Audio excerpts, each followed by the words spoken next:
Hello दोस्तों, स्वागत है आपका हमारे यूट्यूब चैनल याहू बाबा पे। ये हमारा लारावल कोर्स से रिलेटेड 46 ट्यूटोरियल है और लारावल के इस वीडियो कोर्स में आप सीखने वाले हैं ऑब्जर्वर्स एंड मॉडल इवेंट्स। देखिए, इस वीडियो से पहले जो हम टॉपिक कवर करते आ रहे हैं उसका नाम है एलोकेंट। एलोकेंट के अंदर हमने देखा कि हम कैसे क्रूड ऑपरेशन परफॉर्म कर सकते हैं अपने डाटाबेस के साथ, मतलब कि डाटाबेस के अंदर कैसे नया रिकॉर्ड ऐड कर सकते हैं, रीड कर सकते हैं डाटा को, उसको अपडेट कर सकते हैं और उसको डिलीट कर सकते हैं। देखिए, अब मैं यहाँ पे क्या करना चाहता हूँ, मैं चाहता हूँ कि जब भी मेरा नया रिकॉर्ड क्रिएट हो या रीड हो, तब मुझे उसके साथ भी एक दूसरा काम भी करना है। वो काम ऐसा भी हो सकता है कि वो डाटाबेस रिलेटेड हो या फिर नॉन डाटाबेस रिलेटेड हो। जैसे मान लेते हैं कि हमारी एक न्यूज़ की वेबसाइट है और मैं चाहता हूँ कि जब भी मैं उस पर एक नई न्यूज़ डालूँ या कोई भी यूज़र आकर उस पर न्यूज़ डाले, तो हमारी वेबसाइट के जितने भी सब्सक्राइबर्स हैं उन सबको एक नोटिफिकेशन ईमेल चली जाए। अब जो ये काम है नोटिफिकेशन ईमेल करने का, ये मैं अपनी कंट्रोलर फाइल के अंदर भी कर सकता हूँ, जिसके अंदर हमने पिछली वीडियोस में देखा कि डाटा को क्रिएट करते हैं। मगर मैं इसको कंट्रोलर फाइल के अंदर नहीं करना चाहता, अब मैं इसको अलग से एक फाइल के अंदर करना चाहता हूं, क्योंकि इसका काम डाटाबेस से रिलेटेड नहीं है। या फिर मैं ऐसा कुछ करना चाहता हूं कि जब भी कोई यूजर न्यूज को रीड करे तो हमारा न्यूज का रीड काउंटर बढ़ जाए। जैसा कि आप यूट्यूब पे देखते हैं कि कोई भी विजिटर आकर यूट्यूब की कोई भी वीडियो को अगर आके देखता है तो उसके व्यू काउंट जो है बढ़ते रहते हैं। जितने ज्यादा व्यूअर्स उसको देखते हैं तो उसके काउंट भी बढ़ते रहते हैं।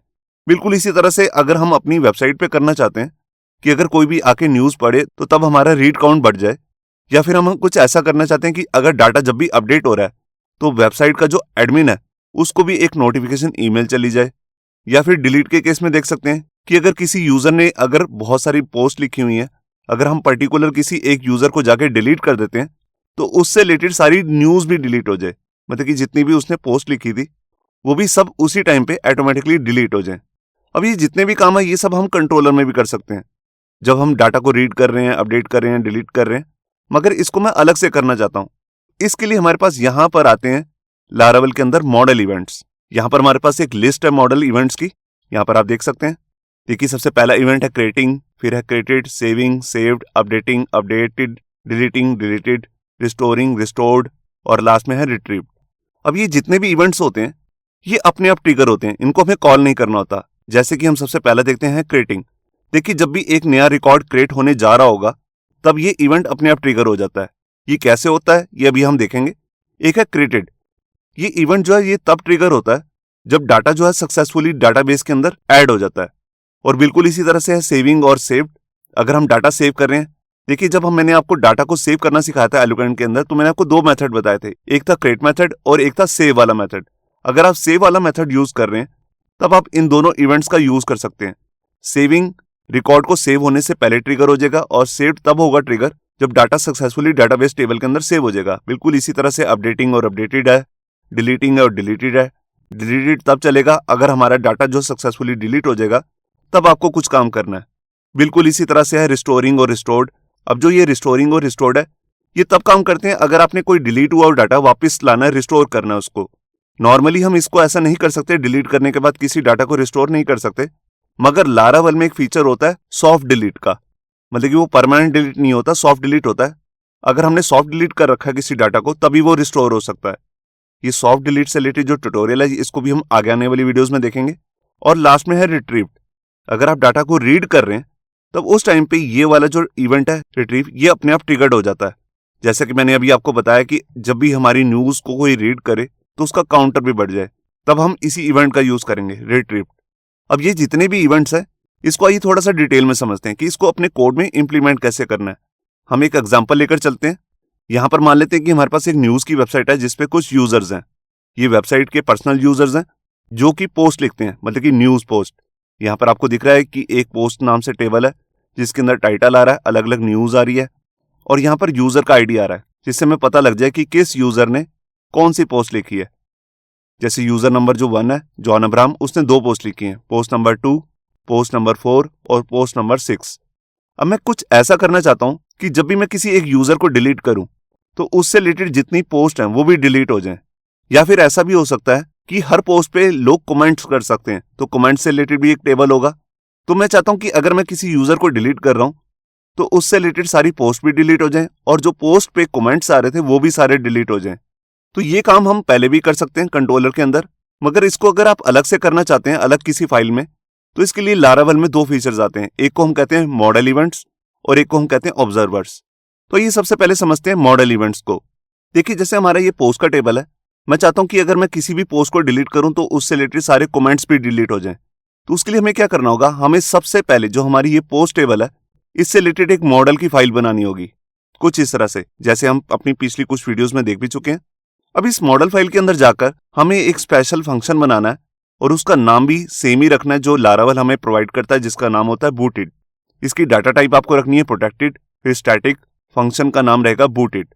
अब जो ये बूटेड नाम का फंक्शन होता है ये अपने आप ही ट्रिगर हो जाता है जब भी आप अपने डाटाबेस में कोई भी क्रूड ऑपरेशन परफॉर्म करते हैं, मतलब कि अगर नया डाटा डाल रहे हैं या डाटा को रीड कर रहे हैं, अपडेट कर रहे हैं, डिलीट कर रहे हैं, तब ये फंक्शन अपने आप ट्रिगर हो जाता है। और पर्टिकुलर किसी इवेंट पे जाकर अगर आपको कोई कोड करना है, जैसे कि मैं करना चाहता हूं कि जब भी कोई नई पोस्ट क्रिएट हो तब हमारी वेबसाइट के जितने भी सब्सक्राइबर्स हैं उनको मेल चली जाए, तो उसके लिए हम इसके अंदर जाकर कुछ इस तरह से फंक्शन बनाएंगे। हमें फंक्शन का नाम बिल्कुल सेम ही रखना है। सबसे पहले हम उसकी डाटा टाइप लेंगे स्टैटिक, फिर लिखेंगे क्रिएटेड। ये क्रिएटेड नाम का जो है ये इवेंट है, जैसे कि हम अपनी पिछली लिस्ट में देख चुके हैं। फिर इसके अंदर आ जाएगा एक फंक्शन, एक अनोनिमस फंक्शन जिसका कोई नाम नहीं है, और इसके अंदर आप लेंगे एक वेरिएबल। आप वेरिएबल का नाम कुछ भी ले सकते हैं, मैंने बेसिकली वही लिया जो हमारी बेसिकली मॉडल फाइल का नाम है पोस्ट। इसके अंदर आ जाएंगी हमारी सारी पोस्ट। तो यहां पर इस फंक्शन के अंदर हम ईमेल का कोड डाल सकते हैं या कुछ और काम करना चाहते हैं वो करेंगे। तो ये चलेगा कब फंक्शन, देखिए जब भी हमारे डाटाबेस के अंदर कोई एक नया रिकॉर्ड आएगा तब ये फंक्शन ऑटोमेटिकली अपने आप चल जाएगा और इसके अंदर जो भी हमने काम बोला होगा वो ऑटोमेटिकली अपने आप चलने लग जाएगा।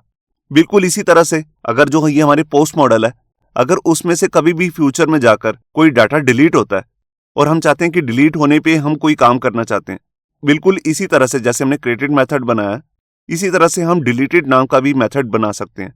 ये डिलीटेड क्या है, ये इवेंट का नेम है।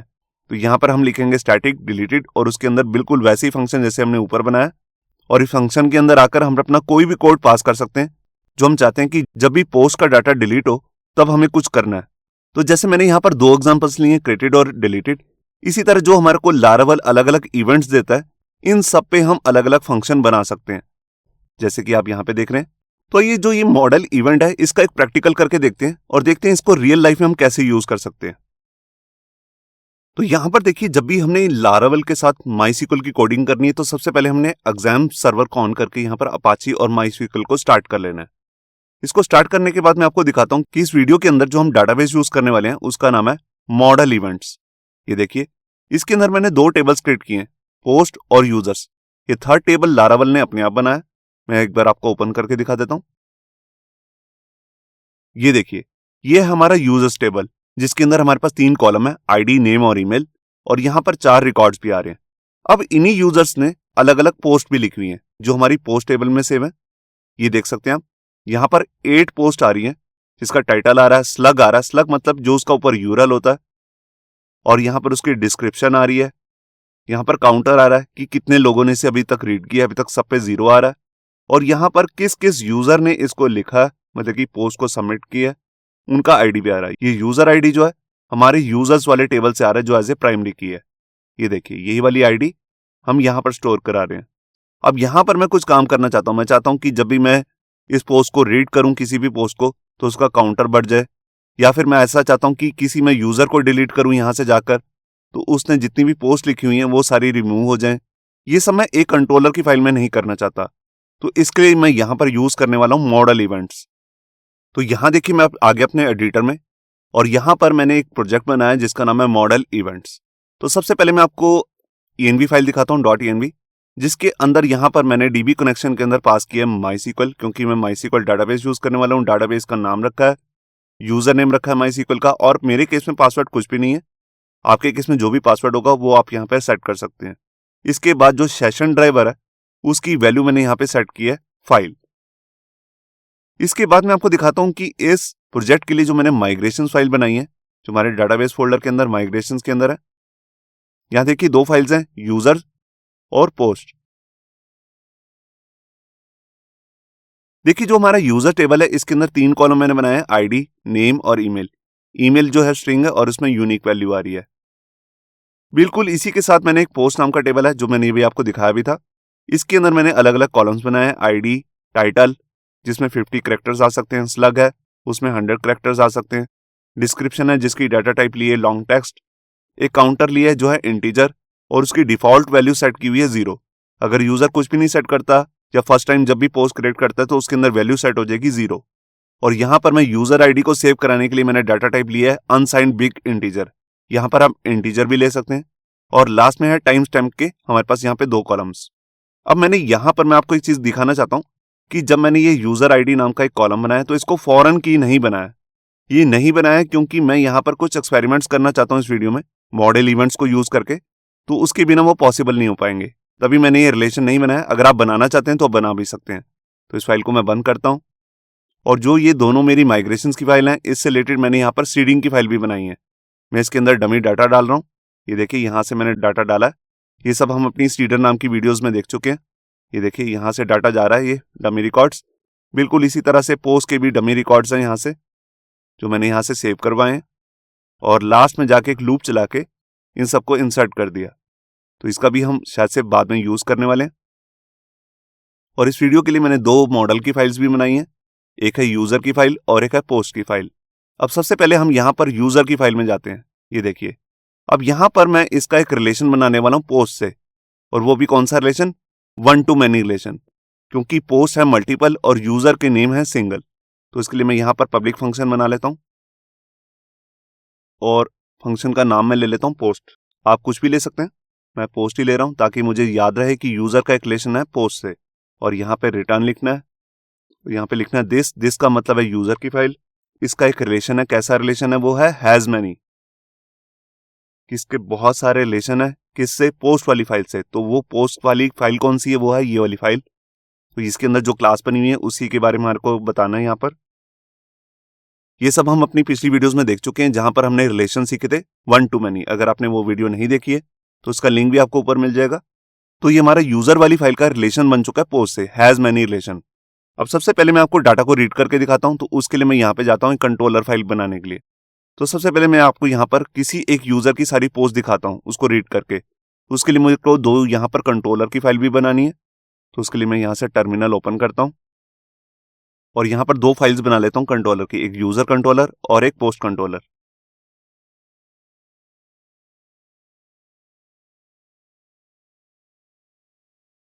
ये मैं यूजर कंट्रोलर की फाइल बना रहा हूँ जो कि एक रिसोर्स कंट्रोलर होगा। तो इसके लिए मैं यहाँ पे फ्लैग भी पास कर देता हूँ रिसोर्स। ये बन चुकी है। इसी के साथ मैं पोस्ट कंट्रोलर की भी फाइल बना लेता हूँ। ये देखिए ये काम कंप्लीट हो चुका है। अब इसके बाद मैं यहाँ पर सर्वर भी ऑन कर लेता हूँ। ये देखिए सर्वर ऑन हो चुका है। अब इसके बाद मैं जाता हूँ अपनी कंट्रोलर की फाइल में HTTP फोल्डर के अंदर, और यहाँ पे हमारी फाइल है यूजर कंट्रोलर। ये देखिए सबसे पहला हमारे पास यहाँ पे मेथड है इंडेक्स। इसके अंदर मैं किसी पर्टिकुलर यूजर की आपको सारी पोस्ट निकाल के दिखाता हूँ। तो उसके लिए मैं ले लेता हूँ यूजर नाम का वेरिएबल। यहाँ पर मैं यूजर पोस्ट को यूज करूंगा। ये देखिए ये लिंक आएगा, मैं इस पर क्लिक करता हूँ। इस लिंक पर क्लिक करते ही यहाँ पर हमारी फाइल भी इंक्लूड हो जाएगी। अगर आपके केस में नहीं हुई है मॉडल की फाइल तो आप इसे मैनुअली भी लिख सकते हैं। और यूजर का जब मैं डाटा देख रहा हूं तो उसमें से मुझे उसकी पोस्ट भी देखनी है। तो यहाँ पर मैं विद मेथड का यूज करूंगा और यहाँ पे लिख लेता हूँ पोस्ट मेथड। ये जो पोस्ट मेथड है ये मैंने अभी बनाया यहाँ पर। अगर आपने यहाँ पर नाम कुछ और रखा हुआ है वही एग्जैक्ट नेम आप यहाँ पे पास करेंगे। और इसके बाद मैं फाइंड मेथड यूज करता हूँ कि पर्टिकुलर किस यूजर का डाटा मैं देखना चाहता हूँ। तो उसके लिए मैं यहाँ पे लिख देता हूँ 1, जो सा भी 1 यूजर है उसकी मुझे सारी पोस्ट देखनी है। और यहाँ पे लिख देता हूँ यूजर। तो यहाँ पर मैंने फाइल को सेव किया। अब ब्राउजर में एक बार चेक कर लेते हैं। तो देखिए मैं यहाँ पर आ गया वेब ब्राउजर में और यहाँ पर मैंने अपना लारावेल का प्रोजेक्ट भी ओपन कर लिया। अब यहाँ पर राउट पे जाके मैं चेंज करता हूँ यूजर। मैंने एक अभी राउट क्रिएट नहीं किया है, वो भी मुझे बनाना है। तो यहाँ पे शायद आ जाएगी एक एरर। यहाँ पे देखिए एरर आ चुकी है 404। तो यहाँ पर हमने एक स्टेप मिस कर दिया। ये देखिए मैं राउट की फाइल में आया यहाँ पर और यहाँ पर एक राउट भी क्रिएट कर लेता हूँ। और ये रिसोर्स राउट है और राउट का नाम रहेगा यूजर, जो कि इस क्लास को असेस करने वाला है यूजर कंट्रोलर। बिल्कुल इसी तरह से मैं यहाँ पर पोस्ट कंट्रोलर के भी लिए राउट बना लेता हूँ और यहाँ पर लिख देता हूँ पोस्ट, और कंट्रोलर फाइल का नाम है पोस्ट कंट्रोलर। ये देखिए जैसे मैं इन दोनों फाइल को यहाँ पर इंक्लूड किया तो यहाँ पर हमारी ये ऊपर लाइन भी इंक्लूड हो चुकी है। अगर आपके केस में नहीं हुई है तो ये आप लाइन मैनुअली भी लिख सकते हैं। तो यहाँ पर मैंने फाइल को सेव किया, इस फाइल को क्लोज कर देता हूँ और यहाँ पर आया फाइल को रिफ्रेश और ये देखिए यहाँ पर जो हमारा यूजर आईडी 1 था उसका नेम और ईमेल भी आ चुकी है, और उसने जितनी भी पोस्ट लिखी थी वो सारी यहाँ पर आपको दिख रही हैं। 3 पोस्ट है, वो सारी हमारे को यहाँ पर दिख रही हैं। अब मैं क्या करना चाहता हूँ, मैं चाहता हूँ कि अगर मैं यूजर आईडी 1 को डिलीट करूँ, मतलब कि यूजर की इस डाटा को रिमूव करूँ, तो इससे रिलेटेड जितनी भी पोस्ट हैं ये भी सारी रिमूव हो जाए। तो इसके लिए मैं यहाँ पे क्या करूँगा, यहाँ पर मैं क्रिएट मेथड को यूज कर लेता हूँ। बेसिकली डिलीट कर रहा हूँ मैं, मगर मैं क्रिएट मेथड को यूज कर रहा हूँ। मैं यहाँ से इतना कोड कॉपी कर लेता हूँ और यहाँ पे सबसे पहले मैं फाइंड करूंगा यूजर नंबर 1 को, और इसका डाटा मुझे डिलीट करना है। ये देखिए अब यहाँ पर यूजर आईडी 1 तो डिलीट हो जाएगा, मगर उसकी पोस्ट नहीं डिलीट हो रही है। तो उसको पोस्ट को अगर मुझे डिलीट करना है तो यहाँ पर मुझे अपनी पोस्ट क्लास को भी यूज करना है। तो देखिए मैं यहाँ पर लिखता हूँ पोस्ट, मैं इस पर क्लिक करता हूँ। जैसे ही मैं इस पर क्लिक करूंगा तो हमारी पोस्ट क्लास भी ऊपर यूज हो जाएगी। ये देखिए, ये मैं पहले आपको वो तरीका करके दिखा रहा हूँ जो हम नॉर्मली कर सकते हैं। अभी मैंने इवेंट्स का कोई यूज नहीं किया है, और यहाँ पर मैं सर्च करता हूँ वेयर, और वेयर में कौन सा वाला कॉलम जिसका नाम है यूजर आईडी। ये यूजर आईडी नाम का कॉलम जो है ये पोस्ट नाम के टेबल के अंदर बना हुआ है। मैंने भी आपको दिखाया था जिसके अंदर यूजर आईडी सेव हो रहे थे। तो उसमें से कौन सा वाला आईडी का मुझे सारा डाटा रिमूव करना है जिसकी वैल्यू है 1।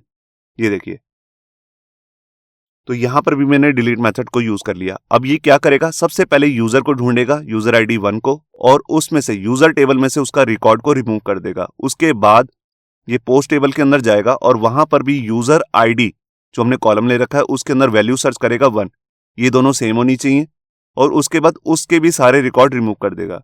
तो अभी मैं क्या कर रहा हूं, यूजर टेबल का भी डाटा इधर से ही रिमूव कर रहा हूं जो हमारी यूजर कंट्रोलर फाइल है, और पोस्ट का भी सारा काम यूजर कंट्रोलर से ही कर रहा हूं। तो यहां पर मैं फाइल को सेव करता हूं और यहां पर आकर राउट का नाम चेंज कर देता हूं, यूजर के बाद लिख देता हूं क्रिएट। बेसिकली हम कुछ क्रिएट नहीं कर रहे हैं, डिलीट कर रहे हैं। ये देखिए अब यहां पर कोई एरर नहीं आई है। तो मैं आपको चेक कराता हूं, यूजर आईडी जो 1 है याहू बाबा, अब ये रिमूव हो जाएगा जैसे मैं पेज को रिफ्रेश करूंगा। ये देखिए अब यहां पे जाता हूं दूसरे वाले टेबल में, यहां पर देखिए 1 कहीं बार आ रहा था यूजर आईडी में, ये जितनी बार भी 1 आ रहा है ये अभी सब हट जाएगा। मैं पेज को रिफ्रेश करता हूं और ये देखिए अब यहां पर 1 आईडी का कोई भी पोस्ट नहीं है। अब मैंने क्या किया, मैंने यहां पर ये दोनों काम एक ही फाइल के अंदर किए। अब मैं ऐसा नहीं करना चाहता, मैं चाहता हूं कि जब भी मैं किसी यूजर को डिलीट करूं तो उसकी पोस्ट भी अपने आप रिमूव हो जाए, मगर उसका कोड मुझे इस फाइल के अंदर नहीं करना। तो उसके लिए मुझे अपने बनाने पड़ेंगे मॉडल इवेंट्स। तो उसके लिए मैं क्या करता हूं, सबसे पहले मैं अपनी यूजर फाइल के अंदर जाता हूं और यहां पर अपना एक बूट नाम का फंक्शन यूज करने वाला हूं जो लारावल का खुद का ही फंक्शन है। इसकी डाटा टाइप होती है प्रोटेक्टेड स्टैटिक और इसका नाम रहता है बूटेड, और ये एक वॉइड फंक्शन होता है। वॉइड का मतलब होता है कि ये फंक्शन कुछ रिटर्न नहीं करेगा, जो भी हम इसे काम बोल रहे हैं वो यहीं पर कंप्लीट करेगा, कुछ रिटर्न नहीं करेगा। और इसके अंदर आकर मैं इवेंट्स को यूज करने वाला हूं। तो देखिए मैं चाहता हूं कि जब भी मेरे ये यूजर वाले टेबल के अंदर कुछ डिलीट हो रहा है तब ये फंक्शन चले।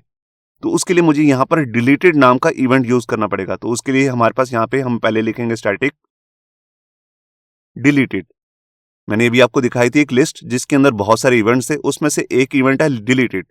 ये तब चलेगा अगर यूजर का डाटा जब डिलीट हो जाएगा सक्सेसफुली। और इसके अंदर हमें बनाना होता है एक अनोनिमस फंक्शन, और इस फंक्शन के अंदर हमारे को एक वेरिएबल लेना होता है। तो बेसिकली जो हमारा ये यूजर नाम की क्लास है इसी नाम का मैं वेरिएबल ले लेता हूं। आप नेम कुछ भी ले सकते हैं इसके अंदर, मैंने इसलिए लिया यूजर नाम का वेरिएबल ताकि मुझे समझना आसान रहे कि इसके अंदर यूजर का सारा डाटा आ रहा है। अब इसके अंदर आकर मुझे क्या करना है, जैसे मैंने ये कोड डिलीट करने वाला यहां लिखा था, अब मुझे ये यहां पर नहीं लिखना। मैं इसको यहां से हटा देता हूं, फाइल को सेव कर देता हूं। अब यहां पर आकर मुझे बताना है कि जोन से भी यूजर का डाटा डिलीट हुआ है, तो उसके लिए मेरे को यहां पे लिखना है यूजर। देखिए जोन सा भी डाटा यहां पर डिलीट होगा, जैसे आईडी 1 का डाटा है तो उसकी सारी इंफॉर्मेशन हमारे को यहां पे मिल जाएगी इस वाले यूजर वेरिएबल के अंदर। जो आपने यहां पे लिया होगा वेरिएबल वही आपको यहां पे लिखना है। फिर मैं यहां पे यूज करूंगा अपना पोस्ट नाम का मेथड। ये पोस्ट मेथड वही होना चाहिए जो आपने ऊपर बनाया हुआ, जहां पर आपने रिलेशन डिफाइन किया है हैज मैनी। उसके बाद इस पोस्ट टेबल के अंदर मुझे क्या करना है, मुझे इसमें से डिलीट करना है, और इसके अंदर मुझे ये नहीं बताना है कि कौन सा आईडी, ये अपने आप से ही उसको ढूंढ के डिलीट कर देगा। क्योंकि मैंने इसके अंदर ऑलरेडी रिलेशन बना रखा है तो ये अपने आप से रिलेशन ढूंढेगा जहां पर यूजर आईडी 1 आ रहा होगा वहां पर पोस्ट वाले टेबल में जाकर उसको डिलीट कर देगा। तो ये फंक्शन जो है ये बेसिकली इवेंट है जो अपने आप ट्रिगर होगा। जब भी यूजर के टेबल में कुछ भी डिलीट होगा तो ये फंक्शन अपने आप चल जाएगा। और मैंने सिर्फ इसके अंदर एक ही काम बोला तो ये सिर्फ उसी को करेगा। तो यहां पर मैंने फाइल को सेव किया। अब मैं यहां पर जाके पहले आपको यूजर आईडी 2 का डाटा दिखाता हूं और मैं डिलीट भी करने वाला हूं यूजर आईडी 2 को। पहले मैं डाटा शो करता हूं आपको, फिर उसको रिमूव करूंगा। तो देखिए मैं यहां पर आया, वेब ब्राउजर में क्रिएटेड हटाता हूं, सिर्फ यूजर को यहां पर असेस करना है मुझे। और ये देखिए यूजर आईडी है 2 सलमान खान और इसने 2 पोस्ट लिखी हुई है, यहां पर आपको दिख रही है 2 और 8 नंबर। तो अब मैं इसको रिमूव करने वाला हूं। तो उसके लिए मैं यहां पर अपना क्रिएट नाम का राउट को यूज करता हूं और देखिए यहां पर कोई एरर नहीं है। अभी देखिए यहां पर 2 नंबर का आईडी दिख रहा है सलमान खान, मैं इस पर क्लिक करता हूं तो देखिए 2 आईडी यहां से रिमूव हो चुका है। अब मैं यहां पे जाके आपको दिखाता हूं। देखिए 2 आईडी ने 2 पोस्ट लिखी है, 2 नंबर और 8 नंबर, यहां पर आपको दिख रहा है। अभी मैं पेज को रिफ्रेश करूंगा तो ये हट जाएंगी। ये देखिए, तो आपने देखा कि हमने यूजर कंट्रोलर वाली फाइल के अंदर सिर्फ यूजर को डिलीट किया है, मगर उससे रिलेटेड जितनी पोस्ट हैं वो भी यहां पर रिमूव हो चुकी हैं, मगर उसका कोड हमने यहां नहीं किया है। जब भी यूजर वाली फाइल के अंदर डिलीटेड नाम का कोई भी फंक्शन हम यूज करेंगे तो यहां पर ये इवेंट जो है, जो अभी हमने यहां पर बनाया है बूटेड फंक्शन के अंदर, ये डिलीटेड, ये अपने आप ट्रिगर हो जाएगा। बिल्कुल इसी तरह से मैं यहां पर और भी कई फंक्शन बना सकता हूं, जैसे कि मैं एग्जांपल के लिए आपको दिखा देता हूं। इसको हटा देता हूं अंदर के कोड को और यहां पर लिख देता हूं क्रिएटेड। तो जब भी नया यूजर क्रिएट होगा, अगर आप उसको एक ईमेल वेरिफिकेशन के लिए कोई ईमेल करना चाहते हैं, जैसे जब भी कोई नया अकाउंट बनाता है तो उसको वेरिफिकेशन ईमेल जाती है, तो उसका कोड हम यहां पे कर सकते हैं। अभी हमने सीखा नहीं है कि ईमेल कैसे करते हैं लारावल की हेल्प से, तो इसको अब हम आगे आने वाली वीडियोस में देखेंगे। तो अभी के लिए मैं इस फंक्शन को खाली छोड़ रहा हूं। आप चाहते हैं कि अगर यूजर का डाटा कभी भी अपडेटेड हो तो उसके लिए भी अलग से एक यहां पर इवेंट बना सकते हैं जिसका नाम होता है अपडेटेड। आप चाहते हैं कि अगर यूजर का कभी भी कुछ डेटा अपडेटेड हो तो यूजर को एक ईमेल भी चली जाए, जैसे उसने पासवर्ड चेंज किया है या नेम चेंज किया है, कुछ भी चेंज किया है तो उसको एक ईमेल चली जाए, तो उसका कोड हम यहां पे कर सकते हैं। तो इस तरह हम यहां पर मल्टीपल इवेंट्स का यूज कर सकते हैं। इस तरह इवेंट्स बनाने का एक फायदा भी होता है। वो फायदा क्या होता है कि हमारी जो कंट्रोलर की फाइल होती है वो बिल्कुल नीट और क्लीन रहती है। उसमें सिर्फ यूजर्स के डाटाबेस से रिलेटेड सारा काम होता है। जो भी पोस्ट से रिलेटेड सारा काम होगा वो हम यहां से हटा चुके हैं। जैसे कि अभी हमने यहाँ पर पोस्ट फाइल को भी इंक्लूड किया था, अब इसकी कोई जरूरत नहीं है, तो इसको यहां से हटा सकते हैं, क्योंकि इस फाइल के अंदर अब सिर्फ यूजर मॉडल फाइल का ही काम होगा। और आपको जोन से भी यहां पर इवेंट बनाने हैं वो सिर्फ आपको इसी वाली फाइल के अंदर बनाने हैं। अब ये इवेंट्स बनाने का एक हमारे पास दूसरा तरीका भी होता है, आइए उसको देखते हैं। देखिए जो इवेंट्स बनाने का दूसरा तरीका है उसको हम कहते हैं ऑब्जर्वर्स। अभी जो हम इवेंट्स बना रहे थे उसको हम मॉडल फाइल के अंदर जाके बना रहे थे, तो यहां पर ऐसा हो रहा है कि मॉडल फाइल के अंदर भी बहुत सारा कोड हो जाता है। कई बार अगर आपने बहुत सारे इवेंट्स बनाने हैं तो लारावल कहता है आप उसके लिए ऑब्जर्वर्स को यूज करिए।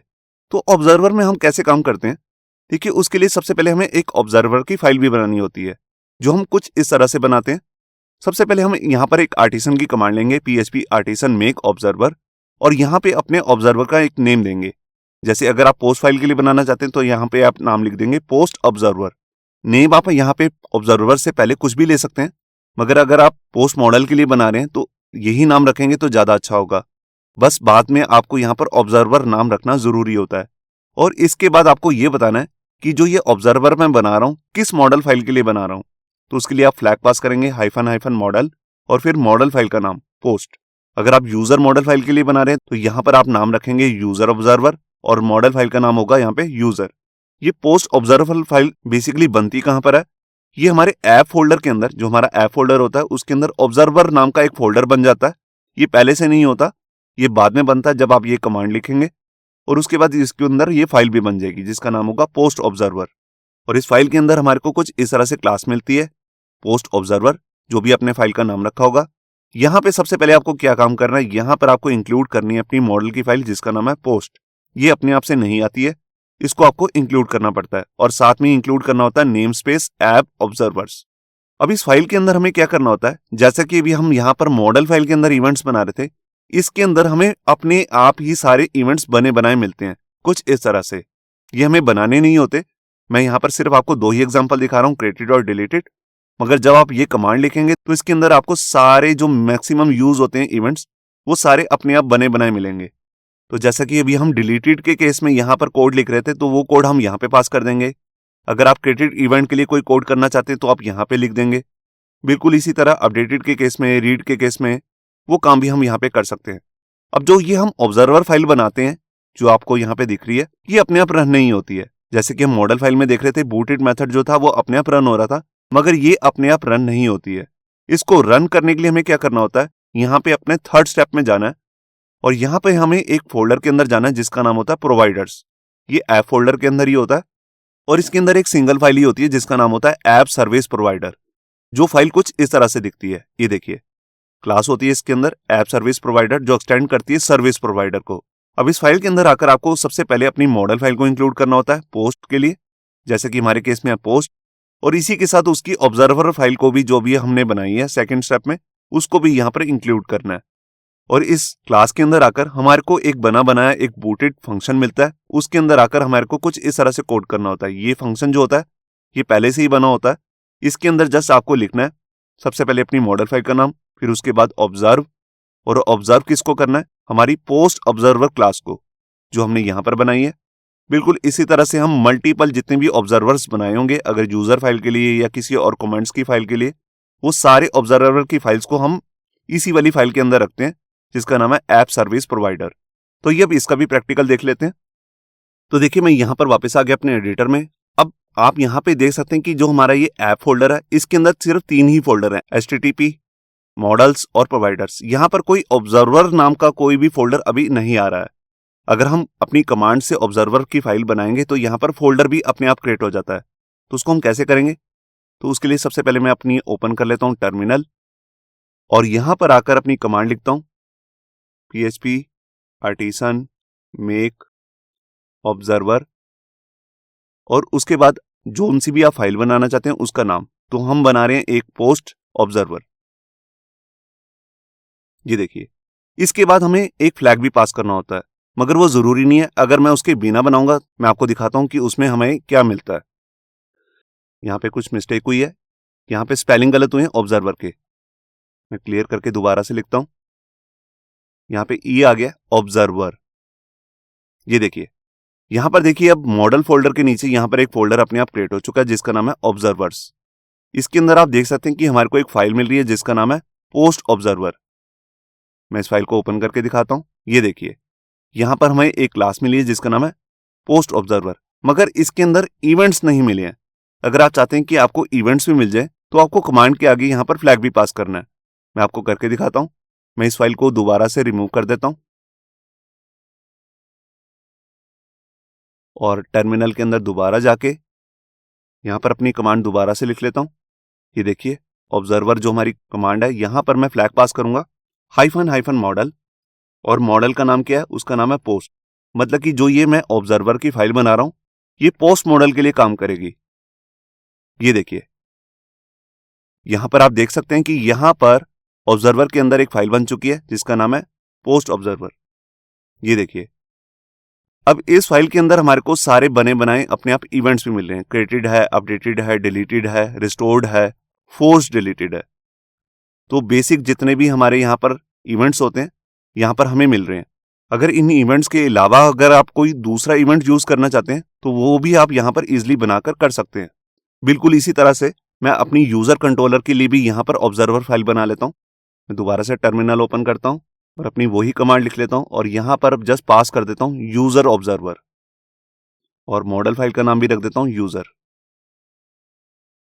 ये देखिए यहाँ पर अब 2 ऑब्जर्वर फाइल बन चुकी हैं, यूजर ऑब्जर्वर और पोस्ट ऑब्जर्वर। अब यहाँ पर जो अभी हम कोड कर रहे थे यहाँ पर मैं आपको दिखाता हूँ। डिलीटेड के केस के लिए मैंने यहाँ पर ये कोड लिखा था। तो इस फाइल को हम बेसिकली तभी यूज करते हैं अगर हमने 1-2 ही यहाँ पर इवेंट्स बनाने हो, जैसे सिर्फ डिलीटेड या क्रिएटेड बनाना हो और छोटा मोटा ही कोड हो। अगर आपको बहुत सारे इवेंट्स का यूज करना है तब हमें यहाँ पर ऑब्जर्वर का यूज करना चाहिए। अब यही सेम कोड मैं आपको ऑब्जर्वर की फाइल के अंदर चला के दिखाता हूँ। तो उसके लिए मैं यहाँ से इसी कोड को यहाँ से कट कर लेता हूँ और जो भी मैंने ये कोड किया था इसको कमेंट कर देता हूँ, क्योंकि अब इसकी कोई जरूरत नहीं है। आप यहाँ से भी इवेंट चला सकते हैं और ऑब्जर्वर फाइल से भी। तो मैं अपनी यूजर ऑब्जर्वर फाइल को ओपन करता हूँ और डिलीटेड वाला जो हमारा ये इवेंट है इसके अंदर जाकर मैं इसको पेस्ट कर देता हूँ। ये देखिए मैंने यहाँ पर फाइल को सेव किया अब जो ये ऑब्जर्वर की फाइल होती है ये अपने आप नहीं चलेगी, इसको चलाने के लिए हमें यहाँ पर जाना है प्रोवाइडर्स वाले फोल्डर के अंदर, और यहाँ पर एक फाइल होती है जिसका नाम होता है ऐप सर्विस प्रोवाइडर। इस फाइल के अंदर जाके हमें बताना होता है कि हम कौन सी ऑब्जर्वर फाइल को इससे रन करना चाहते हैं। यहाँ पर एक बूटेड नाम का फंक्शन होता है जो अपने आप ही चल जाएगा जब भी अपने आप डाटाबेस के अंदर कुछ भी काम करेंगे। तो हम यहाँ पर सिर्फ यूजर अभी ऑब्जर्वर फाइल को चलाना चाहते हैं, तो उसके लिए देखिए मैं यहाँ पे क्या लिखूंगा, मैं लिखता हूँ यूजर। यहाँ पर सबसे पहले हमें इस मॉडल फाइल को इंक्लूड करना है। देखिए जैसे मैं इस पर क्लिक करूंगा तो हमारी यूजर मॉडल फाइल भी ऊपर इंक्लूड हो जाएगी। अब इसके बाद मैं यहाँ लिखूंगा ऑब्जर्व, और ऑब्जर्व किसको करना है, यूजर ऑब्जर्वर की फाइल को। तो उसमें यहाँ पर हम लिखेंगे यूजर ऑब्जर्वर और यहाँ पर उसकी क्लास। ये देखिए जैसे ही मैं इस लिंक पे क्लिक किया तो आप यहाँ पे देख सकते हैं कि उसकी फाइल भी ऊपर इंक्लूड हो चुकी है। अगर आपके केस में नहीं हुई है तो आप इसे मैनुअली भी लिख सकते हैं, इसका लिखना जरूरी है। तो यहाँ पर सेमीकोलन लगा लेता हूँ। तो इस तरह से मैं इस फाइल का यूज करूंगा जब भी मुझे किसी भी अपनी ऑब्जर्वर फाइल को रन करना है। ये फाइल अपने आप ही चल जाएगी जब भी मैं अपने यूजर वाली मॉडल फाइल के अंदर कुछ भी चेंज करता हूं, कोई भी crude operation, create, update, delete, modification, तब ये ऑब्जर्वर की फाइल अपने आप रन हो जाती है। तो यहां पर मैंने फाइल को सेव किया और मैं यहां पर आता हूं। अब यहां पर देखिए सिर्फ एक ही यूजर बचा है जिसका नंबर है 3, जिसकी पोस्ट आ रही है। एक और भी यूजर है 4, मगर इसने एक भी पोस्ट नहीं लिखी है। सिर्फ 3 यूजर ने यहां पर 3 पोस्ट लिखी हुई है। अब सिर्फ इसी डाटा को मैं रिमूव करके दिखाता हूं। तो उसके लिए सबसे पहले मुझे क्या करना है, यहां पर मैं इस फाइल को तो अभी क्लोज कर देता हूं, पोस्ट कंट्रोलर को भी, और यहां पर अपनी कंट्रोलर की फाइल ओपन करता हूं जिसका नाम है यूजर कंट्रोलर। अब यहां पर मैं डिलीट कर रहा हूं यूजर नंबर 3 को। ये देखिए तो यहां पर मैंने फाइल को सेव किया। अब जैसे ही हमारे ये यूजर नंबर 3 डिलीट होगा तो ये हमारी ऑब्जर्वर जो फाइल है ये अपने आप रन हो जाएगी, और इसमें डिलीटेड फंक्शन भी अपने आप रन हो जाएगा, जिसके अंदर हमने पोस्ट से रिलेटेड जितना डाटा है इस यूजर्स का वो भी सारा रिमूव कर दिया। तो यहां पर मैंने फाइल को सेव किया और मैं यहां पर आया अपने वेब ब्राउजर में, यहां पर मैं पेज को रिफ्रेश करता हूं और देखिए यहां पर अब कोई भी एरर नहीं है। मैं सबसे पहले आपको यूजर टेबल दिखाता हूं, फाइल को रिफ्रेश करता हूं और यहां देखिए 3 नंबर का यूजर रिमूव हो चुका है। अब यहां देखिए 3 इसकी पोस्ट आ रही है। जैसे ही मैं पेज को रिफ्रेश करूंगा तो ये भी रिमूव होगी। ये देखिए हमारा टेबल बिल्कुल एम्प्टी हो चुका है। तो आपने देखा कि कैसे हम यहां पर एक ऑब्जर्वर की फाइल बना सकते हैं, उसके अंदर भी मॉडल इवेंट्स को पास कर सकते हैं। यहां पर मैं आपको 1-2 एग्जांपल और भी दिखाता हूं। उससे पहले मैं यहां पर अपनी सीडर की फाइल को दोबारा से रन कर लेता हूं।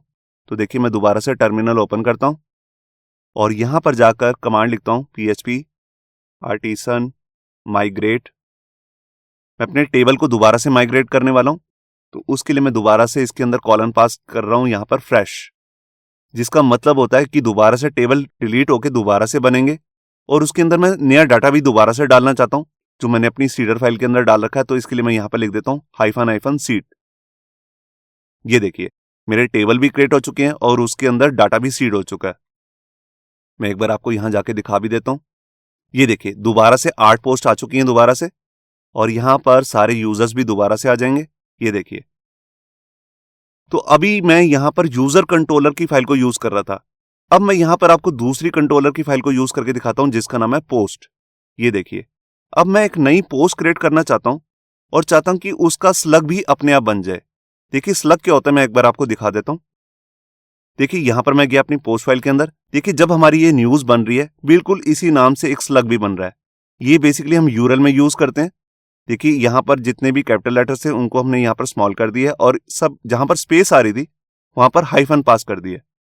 तो ये सारा काम हम पोस्ट कंट्रोलर के अंदर भी कर सकते हैं या फिर हम अलग से ऑब्जर्वर फाइल के अंदर भी कर सकते हैं। मैं इसको करके दिखाता हूं आपको यहाँ पे। तो सबसे पहले जब मैं ये नई पोस्ट क्रिएट करूंगा तो उसके लिए मैं यहाँ पर डाटा भी लिख लेता हूं। तो देखिए यहां पर मेरे को एक नई पोस्ट क्रिएट करनी है, तो मैं यहां पर मेथड यूज करता हूं पोस्ट और यहां पर लिखता हूं क्रिएट। आप क्रिएट मेथड का भी यूज कर सकते हैं या यहां पर आप ओल्ड मेथड जो है जिसका नाम होता है सेव मेथड उसका भी यूज कर सकते हैं, जैसे कि हम अपनी पिछली वीडियोस में देख चुके हैं। अब इसके अंदर मुझे किस किस कॉलम का डाटा डालना है वो भी मैं यहां से देख लेता हूं। ये देखिए यहां पे एक कॉलम का नाम है टाइटल, स्लग, डिस्क्रिप्शन, काउंटर, और यहां पर है एक यूजर अंडरस्कोर आईडी 1 2 3 4। ये 4 कॉलमों का डाटा मुझे डालना है। काउंटर का नहीं डालूंगा अभी क्योंकि काउंटर की डिफॉल्ट वैल्यू है 0, वो अपने आप ही ऐड हो जाएगी। तो यहां पर मैं ले लेता हूं टाइटल, स्लग, डिस्क्रिप्शन और यूजर आईडी।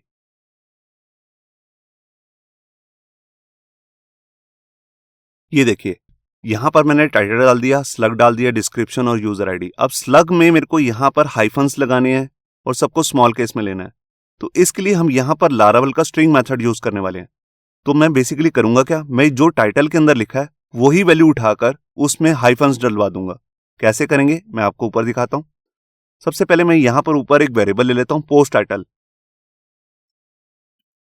और इसके अंदर यही वैल्यू मैं यहां से कट करके यहां रख देता हूं, और जो ये वेरिएबल है इसकी वैल्यू को मैं यहां पे पास कर देता हूं। ये देखिए, अब पोस्ट टाइटल की वैल्यू यहां से आ जाएगी। बिल्कुल इसी तरह मैं यहां पर पोस्ट स्लग नाम से भी एक वेरिएबल बना लेता हूं, और इसके अंदर मैं क्या चाहता हूं, मैं चाहता हूं जो भी मैंने पोस्ट टाइटल के अंदर डाला है, जो हमारा ये पूरा स्ट्रिंग है, इसके अंदर हाइफन्स आ जाएं स्पेस की जगह पे, और सब लेटर स्मॉल लेटर में कन्वर्ट हो जाएं। तो इसके लिए मुझे यहां पर अपनी लाइब्रेरी यूज करनी पड़ेगी, स्ट्रिंग लाइब्रेरी। तो उसके लिए मैं लिखता हूं str::: स्लग। स्लग जो है ये स्ट्रिंग लाइब्रेरी का एक फंक्शन है जो बेसिकली स्लग बनाने के लिए यूज होता है, और इसके अंदर हमें दो चीजें पास करनी होती हैं एज ए पैरामीटर। सबसे पहले किस स्ट्रिंग को आपको कन्वर्ट करना है, एज ए स्लग, उसका मैंने यहां पर नेम पास कर दिया। और जब ये स्लग मेथड स्लग बना रहा होगा तो वहां पर वाइट स्पेसेस, जो ये स्पेसेस आ रही हैं, इसकी जगह पर डालना क्या है।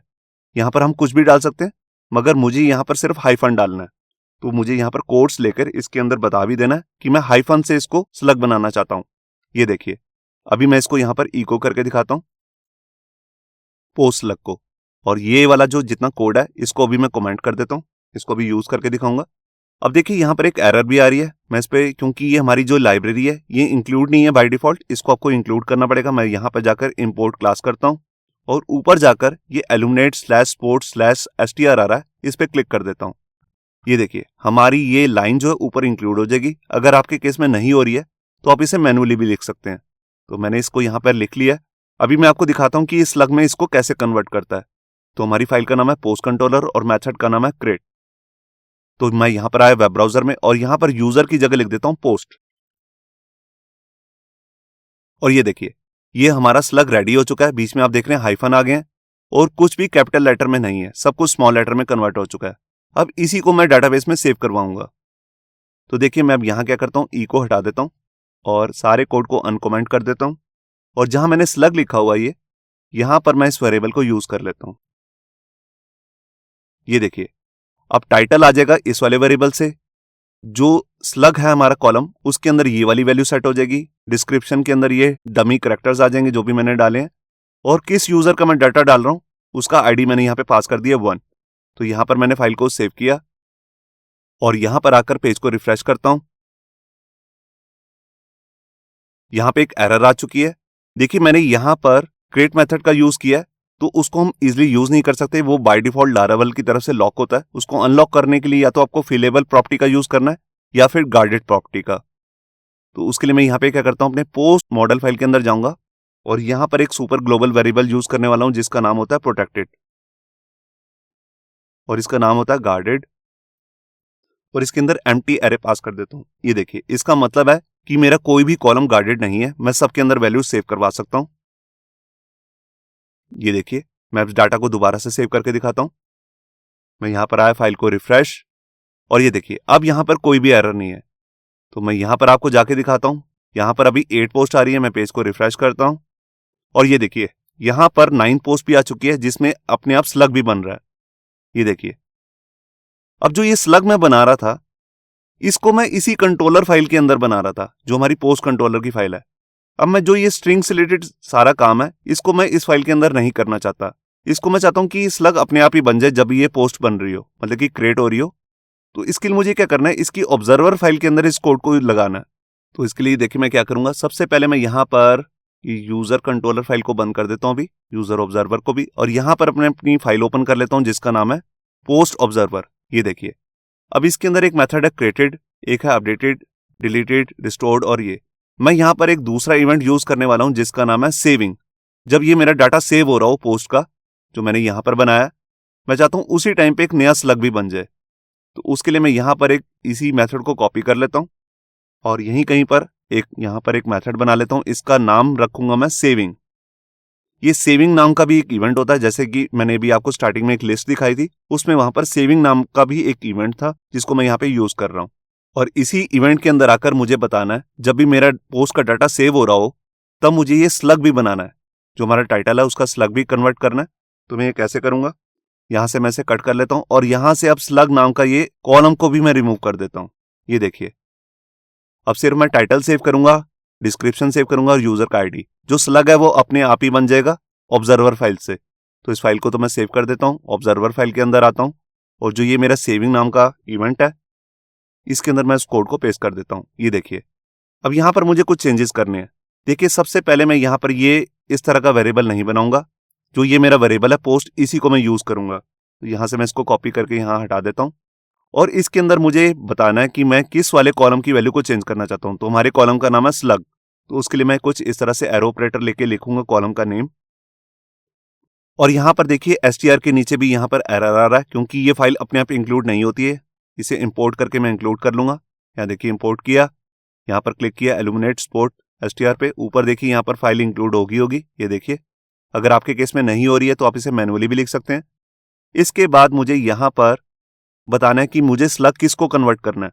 तो उसके लिए मैं बता रहा हूं कि मेरा पोस्ट वाला जो टेबल है उसमें एक टाइटल नाम का भी एक कॉलम है, उसके डाटा को मुझे उठाना है और स्लग बना के इस वाले कॉलम में सेव करवा देना है। और ये सारा काम कब होगा, जब मेरा पोस्ट नाम का जो ये हमारा पोस्ट कंट्रोलर है इसमें कभी भी मैं नया रिकॉर्ड सेव करूंगा या अपडेट करूंगा, तब ये पोस्ट ऑब्जर्वर जो है ये इस नाम का जो ये इवेंट है अपने आप रन कर देगा और इसके अंदर ये मेरा स्लग भी अपने आप यहां से सेव हो जाएगा। तो आप यहाँ पे देख रहे हैं कि ये फालतू का जो हम काम कर ले कंट्रोलर फाइल के अंदर कर रहे थे यहाँ पर, वो हट चुका है। तो इस फाइल को अभी मैं सेव करके आपको चेक कराता हूँ। इससे पहले मैं यहाँ पर थोड़ा सा चेंज भी कर लेता हूँ। यहाँ पर टाइटल चेंज कर देता हूँ, यहाँ लिख देता हूँ दिस इज अनदर टेस्टिंग। बाकी कुछ भी नहीं चेंज कर रहा हूँ। यहाँ पर आईडी चेंज करना चाहूँ वो भी कर सकता हूँ, 2 लिख देता हूँ। यहाँ पे सेव किया, यहाँ पर आया, फाइल को रिफ्रेश, यहाँ पे एक एरर दिखा रहा है। देखिए, हमारी जो पोस्ट ऑब्जर्वर फाइल है मेरे को लग रहा है वो चली नहीं है क्योंकि मैंने उसको बताया नहीं है कि मुझे पोस्ट ऑब्जर्वर फाइल को रन करना है। तो उसके लिए देखिए मैं यहाँ पे आ गया अपने ऐप सर्वर में। देखिए यहाँ पर सिर्फ यूजर ऑब्जर्वर फाइल को ही मैंने रन किया है। तो इसी लाइन को मैं डुप्लीकेट कर लेता हूँ और यहाँ पर यूजर की जगह लिख देता हूँ पोस्ट। इधर क्लिक करता हूँ ताकि हमारी मॉडल फाइल भी इंक्लूड हो जाए और यहाँ पर लिख देता हूँ पोस्ट। ये देखिए, अब जैसी मैंने लाइन लिखी है यहाँ पर, तो ये देखिए यहाँ पर 2 लाइन्स भी इंक्लूड हो गई हैं, पोस्ट ऑब्जर्वर की फाइल और यहाँ पर पोस्ट मॉडल की फाइल। अगर आपके केस में नहीं हो रही है तो आप इसे मैन्युअली लिख लीजिए। अब जब भी मैं फाइल को सेव करूंगा, कुछ भी डाटाबेस में अपडेट करूंगा पोस्ट वाले टेबल में, तब ये फाइल भी अपने आप चल जाएगी। मैं यहाँ पर आया, फाइल को रिफ्रेश और ये देखिए अब यहाँ पर कोई भी एरर नहीं है। मैं आपको पोस्ट फाइल को चेक कराता हूँ। मैं यहाँ पर गया, देखिए यहाँ पर सिर्फ 9 ही रिकॉर्ड्स आ रहे हैं। मैं फाइल को रिफ्रेश करता हूँ और ये देखिए यहाँ पर एक 10th नंबर पे भी रिकॉर्ड आ चुका है, दिस इज अनदर टेस्टिंग। यहाँ पर स्लग भी अपने आप बन गया। अब जो ये स्लग का काम है ये मैंने ऑब्जर्वर फाइल के अंदर बनाया है, ना कि पोस्ट की कंट्रोलर फाइल के अंदर। तो इसके लिए हमने किया क्या है, सबसे पहले मैंने यहाँ पर एक ऑब्जर्वर की फाइल बनाई है और उसके अंदर सेविंग इवेंट के अंदर जाकर अपने ये कोड लिखा है। अब ये कोड चलाने के लिए मैंने यहाँ पर अपनी ऐप सर्वर प्रोवाइडर के अंदर बताया है कि मेरी ऑब्जर्वर फाइल कहाँ पर है और उसका नाम क्या है। अब इसके बाद मैं आपको कुछ और भी करके दिखाता हूँ। देखिए, जैसे मैंने यहाँ पर पोस्ट वाले टेबल के अंदर एक काउंटर नाम का भी एक कॉलम लिया है। अब मैं चाहता हूं कि यूजर अगर किसी भी पोस्ट को रीड करे तो यहां पर काउंटर का भी इंक्रीमेंट होता रहे और इसका काम जो है मैं ऑब्जर्वर के साथ करना चाहता हूं। बेसिकली इसका काम मैं कंट्रोलर के अंदर भी कर सकता हूं, मगर अभी के लिए मैं यहां पर आपको एग्जांपल में ऑब्जर्वर फाइल को यूज करके दिखा रहा हूं। तो देखिए, उसके लिए मैं क्या करूंगा, यहां पर मैं अपनी ऑब्जर्वर फाइल के अंदर आता हूं और यहां पर मैं एक अलग से एक मेथड बनाऊंगा जिसका नाम होगा रिट्रीव्ड। तो फंक्शन मैं यहीं पर कहीं पर बना लेता हूं या सबसे ऊपर बना लेता हूं। देखिए, मैंने इसको कॉपी किया और मैं सबसे ऊपर यहाँ पर इसी क्लास के अंदर मैं इसे बना रहा हूं। इसका नाम मैं रख रहा हूं रिट्रीव। ये देखिए, ये इवेंट जो है रिट्रीव, ये तब काम करता है जब भी आप पोस्ट नाम के टेबल में से डाटा रीड करेंगे, तब ये इवेंट जो है अपने आप चल जाएगा। अब इसके अंदर आकर मुझे कोड चेंज कर देना है, तो इसको रिमूव कर देता हूं। और मैं करना क्या चाहता हूं, मैं चाहता हूं कि जब भी कोई पोस्ट रीड करे, कौन सी पोस्ट जो इसमें आ रही है, तो इसी वेरिएबल को यूज कर लेता हूं और इसके अंदर मैं यूज करूंगा लारावल का एक इनबिल्ट मेथड होता है जिसका नाम होता है इंक्रीमेंट। ये मेथड बेसिकली करता क्या है, ये अपने आप से ही 1 का इंक्रीमेंट करता रहता है। अगर आप इसमें ज्यादा इंक्रीमेंट करना चाहते हैं वो भी आप इसमें बता सकते हैं। इसके अंदर बेसिकली मेरे को 2 पैरामीटर देने होते हैं। सबसे पहला पैरामीटर होता है कॉलम का नेम, तो हमारे कॉलम का नेम है काउंटर। दूसरा इसमें पैरामीटर जो होता है वो ऑप्शनल होता है। अगर आप कुछ नहीं देंगे तो 1 1 का इंक्रीमेंट होता रहेगा। अगर आप इसमें कोमा डाल के जैसे देते हैं 5 तो 5 5 का इंक्रीमेंट होता रहेगा। तो अभी तो मैं यहाँ पर इंक्रीमेंट यूज कर रहा हूँ 1 1 का। बिल्कुल इसी तरह से एक डिक्रीमेंट भी होता है, आप उसको भी यूज कर सकते हैं, वो माइनस माइनस करता रहता है। तो अभी हमारे को सिर्फ जरूरत इंक्रीमेंट की है, तो यहाँ पर मैंने फाइल को सेव किया। अब मुझे क्या करना है, मैं यहाँ पर अपना एक कोड लिख लेता हूँ पोस्ट को रीड करने के लिए। देखिए अभी मैंने पोस्ट को रीड करने के लिए इस मेथड का यूज नहीं किया, इंडेक्स मेथड का। तो यहाँ पर मैं एक पोस्ट को रीड करके दिखाता हूँ। तो मैंने पोस्ट नाम का वेरिएबल लिया और यहाँ पे अपनी मॉडल क्लास का नाम लिया पोस्ट। उसमें से मैं किस पोस्ट को यहाँ पर रीड करना चाहता हूँ उसके लिए मैं लिखूंगा फाइंड, और कौन सी पोस्ट है, जैसे ID नंबर 1, और इसको रिटर्न कर देता हूँ। इसको आप व्यू फाइल के अंदर भी सेंड कर सकते हैं। आप कैसे भी इसे रीड करेंगे तो अपने आप काउंटर इंक्रीमेंट होता रहेगा। ये देखिए, तो मैं फाइल को सेव करता हूं और मैं यहां पर आया अपने डाटाबेस में। मैं आपको दिखाता हूं जो हमारी ID नंबर 1 पोस्ट है इसका भी काउंटर देखिए 0 है। अब मैं यहां पर जाकर जैसी एक बार भी पोस्ट को रीड करूंगा तो काउंटर इंक्रीमेंट हो जाएगा। ये देखिए मैंने एक बार पोस्ट को देखा, इसका टाइटल आ रहा है, इसका डिस्क्रिप्शन आ रहा है। अब मैं यहां पर आपको दिखाता हूं इसमें इंक्रीमेंट भी हो गया होगा। ये नहीं हुआ है, एक बार मुझे चेक करना पड़ेगा। मैंने यहाँ पर सबसे पहले पोस्ट को रीड किया, फाइंड किया, इसमें तो इतना ही काम था। अब मैं अपने पोस्ट इसमें आता हूँ, यहाँ पर मुझे चेक करना है। यहाँ पर स्पेलिंग गलत है, रिट्रीव्ड के स्पेलिंग मैंने गलत लिख दिए, IE लिखना था, रिट्रीव्ड। ठीक है, फाइल को मैंने सेव किया। मैं यहाँ पर आया अपने वेब ब्राउजर में, फाइल को दोबारा से रीड करता हूँ, मतलब कि पोस्ट ID 1 को। ये देखिए मैं यहाँ पर आया, फाइल को रिफ्रेश करता हूँ इधर, और ये देखिए यहाँ पर इंक्रीमेंट हो गया 1 का। मैं दोबारा से, मतलब कि कोई और यूजर आकर अगर इस फाइल को देखेगा, मतलब कि इस पोस्ट को रीड करेगा, तो यहां पर इंक्रीमेंट होता रहेगा। जैसे कि हम YouTube पे देखते हैं, कोई भी YouTube पे कोई वीडियो देखता है तो उसका व्यू का काउंटर अपने आप इंक्रीमेंट होता रहता है। तो बिल्कुल वो ऐसे ही काम करता है। ये देखिए 2 हो गया। मैं किसी और ID का भी यहां पर आपको इंक्रीमेंट करके दिखाता हूं। देखिए यहां पर पोस्ट नंबर 2 को रीड करते हैं, तो यहां पर देखिए अभी ID नंबर 2 की जो पोस्ट है उस पर काउंटर वैल्यू आ रही है 0। तो मैं यहां पर गया, फाइल को रिफ्रेश करता हूं, और देखिए जैसे ही मैंने 2 नंबर की पोस्ट को खोला तो यहां पर इंक्रीमेंट हो गया होगा। ये देखिए 1 हो गया। मैं दोबारा से इसको खोलता हूं, मतलब कि कोई और यूजर अगर आकर इसे रीड करेगा तो यहां पर इंक्रीमेंट बढ़ता रहेगा। ये देखिए अब यहां पर भी हो गया 2। तो आपने देखा कि जैसे ही यूजर यहां से डाटा को रीड कर रहा है, मगर यहां पर हमने काउंटर के लिए कुछ नहीं किया है। काउंटर का जो जितना भी काम है वो सारा हमारे ऑब्जर्वर फाइल के अंदर हो रहा है। जैसे ही हम डाटा को रीड करते हैं तो ये वाला इवेंट अपने आप चल जाता है। हमने बताया नहीं है कि चलो, मगर जो ये इवेंट है ये अपने आप ही ट्रिगर हो रहा है। इसके अंदर हमने जो भी कोड किया होगा वो भी अपने आप चल जाएगा। देखिए अभी हमने यहां पर देखा कि हम कैसे 2 तरह से मॉडल इवेंट्स को यूज कर सकते हैं। मॉडल फाइल के अंदर जाकर भी ये कोड कर सकते हैं, या अलग से एक सेपरेट फाइल भी बना सकते हैं जिसको हम बोलते हैं ऑब्जर्वर्स। मगर कई बार केस ऐसा होता है कि हमने हर केस के लिए इवेंट को ट्रिगर नहीं करना। अभी तो क्या हो रहा था कि हम डाटा को डिलीट कर रहे थे तो हर बार डिलीटेड नाम का इवेंट्स अपने आप ट्रिगर हो रहा था। अगर आप नहीं करना चाहते तो उसके लिए भी यहां पर अलग से मेथड आते हैं। देखिए जैसे हमारे पास यहाँ पे एक एग्जांपल है सेव के लिए। देखिए जैसे मैं किसी एग्जिस्टिंग यूजर का डाटा को अपडेट करना चाहता हूं, तो पहले मैंने यूजर में फाइंड किया यूजर ID 1, और उसके नेम की वैल्यू मैं चेंज कर रहा हूं। मान लीजिए इसकी पहली वैल्यू कुछ और थी, अब मैंने इसको चेंज कर दिया याहू बाबा। तो आपको मालूम कि हम पिछली वीडियो में देख चुके हैं कि जब भी हम अपडेट करते हैं या नया रिकॉर्ड क्रिएट करते हैं तो वहां पर हम सेव मेथड का भी यूज कर सकते हैं। तो यहां पर लारावल ने इसके लिए अलग से एक मेथड बनाया जिसका नाम है सेव क्वाइटली। अब सेव क्वाइटली कैसे काम करेगा, मान लीजिए अगर आपने यहां पर इवेंट्स लगा रखे हैं, आपने कह रखा कि अगर किसी भी टेबल के अंदर अपडेट होता है, किस टेबल के अंदर, जिसका नाम है यूजर, उसके अंदर कभी भी अपडेट होता है तो यूजर को एक ईमेल भी चली जाए। तो पर्टिकुलर किसी केस में अगर आप चाहते हो कि उसको मेल ना जाए और इवेंट अपने आप ना चले, तब आप सेव की जगह पे यहां पर लिखेंगे सेव क्वाइटली। बिल्कुल इसी तरह से दूसरे इवेंट्स के लिए भी क्वाइटली फंक्शन आता है। ये देखिए जैसे कि डिलीट के लिए आता है यहाँ पर डिलीट क्वाइटली, फोर्स डिलीट के लिए आता है यहाँ पर फोर्स डिलीट क्वाइटली, रिस्टोर के लिए आता है यहाँ पर रिस्टोर क्वाइटली। मतलब कि जब भी आप डाटा को रिस्टोर कर रहे होंगे डिलीटेड डाटा को, तब आप इवेंट नहीं चलाना चाहते किसी केस में, तब आप इस मेथड का भी यूज कर सकते हैं। इन मेथड्स का यूज बेसिकली हम किसी इफ कंडीशन वगैरह के साथ ही करते हैं।